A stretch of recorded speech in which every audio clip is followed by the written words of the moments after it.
አሁን እርግጠኛ ነኝ አሜሪካ ያለውን ባለሀብት ቢል ጌትን ወይም ደግሞ ኤለን መስክን ሄደን ብንጠይቀው ምን እኮ በቃ እነ ቻይና እየተወዳደሩ ይህን ኮምፒውተሩን ምኑን ዝቅ አደረጉት ብሎ እሱም ይናደድ ይሆናል። እርግጠኛ ነኝ ማለት መኪናው በቃ ችግር ሆነ እኮ አይሸጥም ምናምን ብሎ እሱም ሊናደድ ይችላል። ድሃ በጦርነቱ ሞታለሁ ሲል ሀብታም ደግሞ ገበያውን ዘጉት ይህን ጦርነት አድርገው ብሎ በእሱ ያዝናል ማለት ልክ ሰው እሺ እምቢ የልጅ ምልክት ለጋ 3 ደረጃ እንባ ነው ያለው። 3ቱንም እንባ እንደው ካደረሰን እግዚአብሔር ማለት ነው። የመጀመሪያው ቅዱሳን የሚያነቡት ያለማቋረጥ ያለ ስስት የሚወርደው እንባ ነው። እንደ ወንዝ ነው የሚወርደው። ሲወርድም አይቆጠቁጥም፣ አይን አያንጣጣም፣ አያምም፣ አይን ራስም አያምም። ሁለተኛው አንድ ጊዜ መጥቶ ዝርግፍ የሚል እየቆየ የሚመጣ ወደ ጸጋ ሲጠጉ ሰዎች የሚያገኙት። ሶስተኛው እንደው እዚህ እኛ የምናውቃችሁ ሰዎች የምታለቅሱት ማለት ነው። ሰው ይጎላል። ስለዚህ እንደው በጣም ከሰው ጋር ስትኖሩ መንኮትኮትና መሰበር ካልፈለጋችሁ በቅርብ ለማድረግ ይሄን ለሚሰሙ ሰዎች ኤክስፔክቴሽን የሚባል ነገር ማስተካከል ጥሩ፣ መጠብቆ መሄድ ማለት ነው። ጠብቆ መሄድ በጣም ይሰብራል። ተዘጋጅቶ መሄድ የሚገባ ማንም ሰው ነው በሉ። እስቲ አንድ ጊዜ በሉ ሰው ነው በሉ። ምን አላችሁኝ? ሰው ምንድን ነው?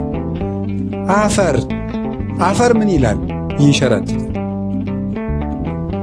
ስለዚህ እስቲ አፈርን በውሃ እንጠበው ምን ይሆናል? እየነጻ ነው እያደፈን የሚሄድ ጭቃ እየሆነን የሚሄድ። ስለዚህ ሰው ምንድን ነው? አባቶቻችን የሚሉ ነገር ሲመክሩት ያጠፋል ልጅ ሲያጥቡት ያድፋል ልጅ ግን ምንድን ነው? ይነጻል እንጂ አይገርማችሁም? ግን ሲታጠቡት ያድፋል ልጅ ሲመክሩት ያጠፋል ልጅ። እኔ እንደው እንኳን ትዝ አለኝ ይሄ ነገር። ሲያጥቡት ያድፋል ልጅ ማለት ሳሙና አካላችን ላይ ስንቀባው የሳሙና ድርሻ ምን እንደሆነ ታውቃላችሁ? እድፉን በደንብ መጎልጎል። የሳሙና ድርሻው እድፍ ማውጣት እኮ ሌላ አይደለም። እድፍ ያወጣል። አሁን በውሃ ታጥቦት ሰው ለቆኛል ብሎ ሲጨርስ ሳሙና ቀብቶ ግን ሲለው ግን እንደገና እርሻ ሆኖ ቁጭ ይላል ማለት ነው። ስለዚህ ሳሙና እድፍ ነው የሚወጣው። ሲታጠቡት ያድፋል ልጅ ማለት እድፉ ይወጣል ነው ሲያጥቡት። ሲመክሩት ያጠፋል ልጅ ግን በጣም የሚገርም እኮ ነው። ልጅ እንዳታደርግ ካሉት ማረግ። በአንጻሩ በዚያው አታርጉ ያልናችሁን ሰዎች እልክ እያያዛችሁ የምታደርጉዎች ልጅ ናችሁ ማለት የልጅ ነገር አታድርጉ የምንላችሁን ነገር እልክ እዛችሁ የምታደርጉ ሰው ልጅ ነው እንደዛ የሚያደርግ። ትልቅ ሰው እንደዛ አያደርግም። እንዲያውም ምንድነው እኮ የሚባለው በልጅ አስተዳደግ ስነ ልቡና ልጆች ማደጋቸውን የሚያረጋግጡት እምቢ በማለት ነው። አንተ ልጅ ያንን አምጣው ሲባል እምቢ ማለት ምኑ ነው? እንደ ማህበረሰብ ተቀብለውኛል አልተቀበሉኝ የሚለውን እያረጋገጠ ነው። ትልቅ ማደጌን እየተቀበሉት ነው ወይ እነዚህ ሰዎች? የኔ ትልቅ ሰው መሆኔን ተቀብለውታል፣ ጉርምስና የገብቷቸዋል እያለ ነው ማለት ነው። እምቢ ሲል በልተው ሲባል እየተቀበሉኝ ነው። እና ምንድነው የሚሉት? አንድ ግብፃዊ ቄስ የጻፉት መጽሐፍ ላይ ነው ያነበብኩት። ምን ይላሉ? እምቢ ማለት የልጅነት ምልክት፣ ያለ መብሰል ምልክት ነው፣ ለጋነት ነው። ትልቅ ሰው ደግሞ እሺ ነው የሚለው። ለምሳሌ አብርሃም ትልቅ ሰው ነው። ምንድን ነው ያለው? ንገሩኝ እንጂ እሺ። ትልቅ ሰው እሺ ነው የሚለው። እምቢ የልጅ ምልክት ነው፣ ለጋ። አሁን ልጆች ከ10 ምናምን ብሎ እምቢ ልጆች መጀመሪያ የሚለማመዱት ቃል እምቢ ነው። ስለዚህ እያልን ያለ ነው ምንድን ነው? ሰው ይጎላል፣ ሰው ይሞላል፣ ኑሮም ይጎላል ይሞላል። እንደዚያ ነው። ከዚያውም በአንጻሩ ደግሞ እንድናለቅስበትም ነው የመጣ ነው። እዚህ ዓለም ውስጥ ሸለቆ የሚለው ነው እስካሁን ይነግራችሁ። የልቅሶ ሸለቆ ነው ይላል። እናለቅሳለን። በዚህ ዓለም ማልቀሳችን የሚጠበቅ ነው። ብዙ ጊዜ ምን ልንል እንችላለን? የኔ እንባ የሚቆም መቼ ነው? ብዙ ሰው መከራ ተቀብሎ ይሆናል፣ እንደኔ ግን የሚሆን የለም። ተደጋጋሚ ሰው የሚከዳኝ እኔ ነው፣ ተደጋጋሚ ቅድ የሚከሽፍብኝ እኔ ነኝ ልንል እንችላለን። ልናለቅስ ስለመጣን ነው። ልናለቅስ ነው የመጣነው፣ ልንደሰት አልመጣንም። ስለዚህ ጌታ ምን አለ? ለምንድን ነው ጌታ እንድናለቅስ የፈለገው? በልቅሷችን ወደዚያኛው ቤታችን እንድንመለስ ነው የሚፈልገው። ብፁዓን እለ ይላህው ይእዜ እስመ እሙንቱ ይትፌስሑ። ዛሬ የሚያለቅሱ ሰዎች ንዑዳን ክቡራን ናቸው፣ እነሱ ደስ ይሰኛሉና። የእንባ ጻፋው ደስታ ነው። ስለዚህ ውስጥ እንድናለቅስ ነው የተፈጠርነው። የመጣ ነው እንድናለቅስ ነው። አልቅሰን ድሮ እንባችን ለቅጣት ነበር። እግዚአብሔር ደስታ በገነት ከመረራችሁ ከሰለቻችሁ ሂዱና የምታለቅሱበት ቦታ ብሎ አስወጣቸው።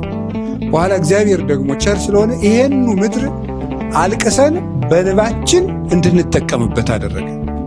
እንባ ትልቅ ሀብት ነው እግዚአብሔር ካደለና ከሰጠን ማለት ነው። 3 ደረጃ እንባ ነው ያለው። 3ቱንም እንባ እንደው ካደረሰን እግዚአብሔር ማለት ነው። የመጀመሪያው ቅዱሳን የሚያነቡት ያለማቋረጥ ያለ ስስት የሚወርደው እንባ ነው። እንደ ወንዝ ነው የሚወርደው። ሲወርድም አይቆጠቁጥም፣ አይን አያንጣጣም፣ አያምም፣ አይን ራስም አያምም። ሁለተኛው አንድ ጊዜ መጥቶ ዝርግፍ የሚል እየቆየ የሚመጣ ወደ ጸጋ ሲጠጉ ሰዎች የሚያገኙት። ሶስተኛው እንደው እዚህ እኛ የምናውቃችሁ ሰዎች የምታለቅሱት ማለት ነው። እሱ እንዲህ እየተባለ ወደዚያኛው ይደረሳል። ያኛው ከእግዚአብሔር ሳይጠጡ ነው የሚያለቅሱት፣ የኛው ጠጥተን ነው የምናለቅሱት።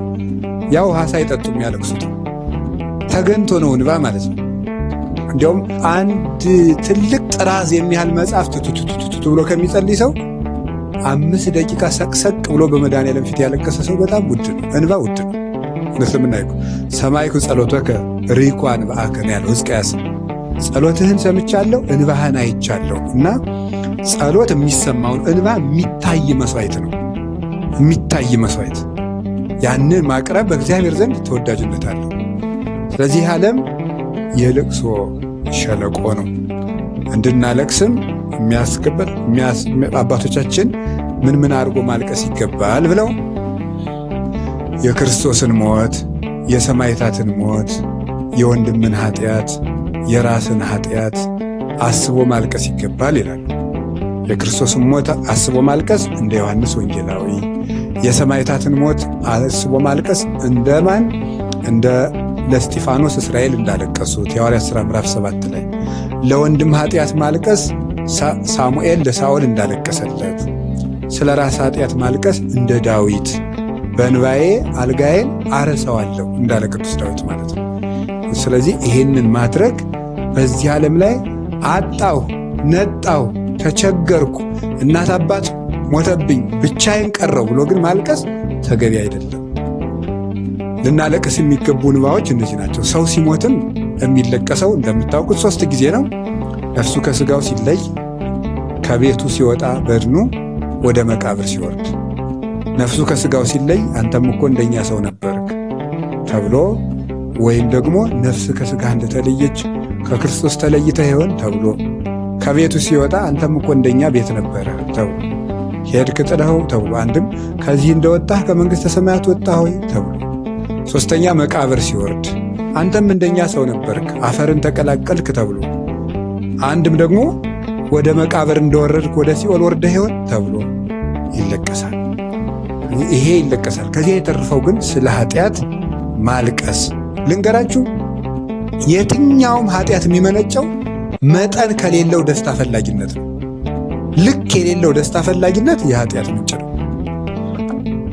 እስራኤል ሆይ ይህ ሁሉ የመጣብኝ በምንድን ነው ብለሻል? ይህን ሁሉ ያመጣብሽ እንጀራንና ውሃን መጥገብሽ ነው አይደል? ትንቢተ ሕዝቅኤል ምዕራፍ 16 ላይ ሲናገር ጥጋብ ደስታ ፈላጊ ነው። ከደስታን ከመፈለግ ጥጋብ ይመጣል። ከጥጋብ ኃጢአት ይወለዳል። ከኃጢአት እንደምታውቁት እግዚአብሔርን መቃወም ይመጣል። እግዚአብሔርን ከመቃወም ልብ መደንደን ይመጣል። ልብ ከመደንደን ክህደት ይመጣል።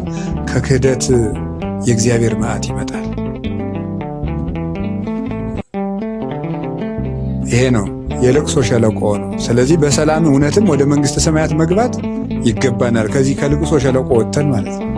እና ዮሐንስ ወልደ ነጎድጓድ እኮ ጌታ ሆይ እባክህ ቶሎ ና ያለው ራዕየ ዮሐንስ ላይ ምን ያደርጋል? ከዚህ ዓለም ይህ ዓለምን ጥብቅ አድርገው የሚወዱት እኔ መሞት አልፈልግም የሚል ይህ ዓለም ምን እንደሆነ ስላልገባው ይህ ዓለም ቅዱስ ዮሐንስ አፈወርቅ ምን ይላል? እዚህ ማዶ ያለውን አገር እዚህ አካባቢ ያለ ሀገር አይደለም። ሲጀምር ውሃ ነው ፊት ለፊታችን።